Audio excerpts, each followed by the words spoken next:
I had an incident with harassment basically, and quite low level on the scale of things, but basically I was on my way to work about 10:30 in the morning, was on my way from another meeting, and someone was like pestering me and like asking me questions. They wouldn't leave me alone, and this went on for the 15-minute journey.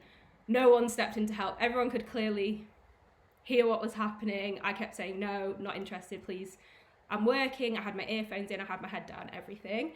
And I guess like for me, it happens quite a lot. So it didn't, and basically as I was getting off, like he tried to grab me to get back and stuff. But like, as I say, in the scheme of things, there's obviously a lot more traumatic things that can happen to people.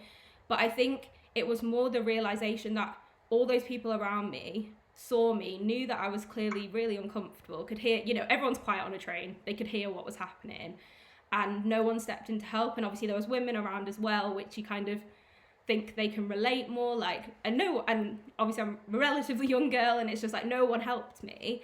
And I think it really like made me realize that there's such a lack of understanding around like how to safely intervene and like what to do in that situation, because I knew that they weren't bad people, like, you know what I mean? But it is London.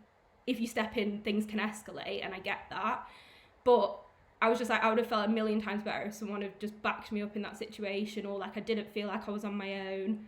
I felt scared the rest of the way trying to get to work because I didn't know if I was going to be followed and all that kind of stuff.